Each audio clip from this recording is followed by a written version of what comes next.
National party.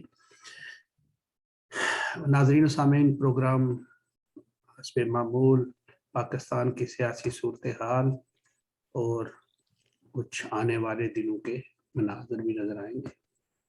Punjabi میں بہت سی چیزیں میں نے سیکھی، لیکن کہاوتیں بڑی سیکھی ہیں. وہ کہتے ہیں کہ جو چور تھا اس کو پولیس نے پکڑ لیا، تو اس نے پولیس کا کوئی تھانے دار کوئی شریف آدمی تھا، اس نے کہا یار سچی سچی بتا دو جو چوری تم نے کی ہے، تو تاکہ میں تمہارے پہ مقدمہ بناؤں تو پرچہ کروں اور تم برآمدگی کراؤ اور جیل میں چلے جاؤ. اس نے کہا جی میں وضو کرا لو، میں نے کوئی چوری کبھی کی نہیں ہے. سب شہادتیں تھی کہ یہ چور ہے. اس نے اس کو لتر وتر مارنے شروع کر دیے. جو 100-150 لتر مار لیا تو اس نے پھر کہا یار پھر مان جاؤ. کہنے لگا جی جڑے لتر سو مینوں مارے ہے میں آنا تو سو مینوں کوئی نہیں مارے، یعنی میں مندا ہی نہیں، جو مرضی کرو، یعنی میں مانوں گا ہی نہیں. تو وہ صاحب ہے آج کل مملکت اقتدار میں ارباب اقتدار کا، کہ وہ اپنی بات سے انکار بھی کرتے ہیں اور پھر اقرار بھی کرتے ہیں.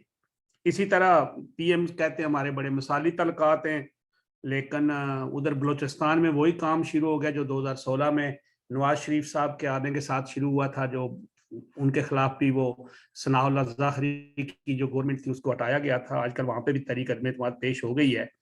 اور جو سب سے بڑی بات ہے کہ وزیر اعظم اور ان کی کابینہ نے 2020 8 اکتوبر کو رولز آف بزنس میں تبدیلی کی ہے.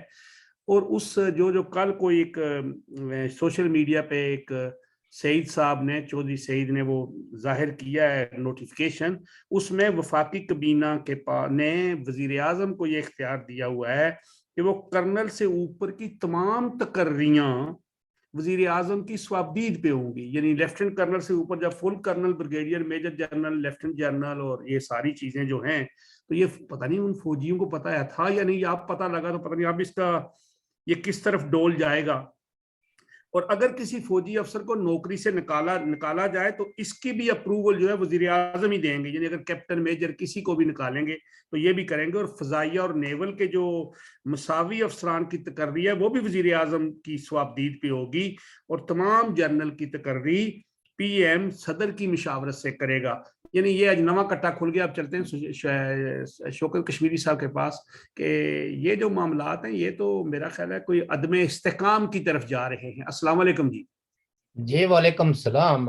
اصل میں اتفاق ہے ہاں جی کہ آپ نے جو تمہید باندھی جن ایشوز پہ، تو میں نے بھی جو ہے وہ انہی کہ کچھ نوٹس بنائے ہوئے تھے. میں نے اس دن کہا تھا میں نجومی ہوں، آپ مانتے ہی نہیں تھے. نہیں، نجومی تو میں ہوں، آپ تو نجومی نہ ہوئے نا.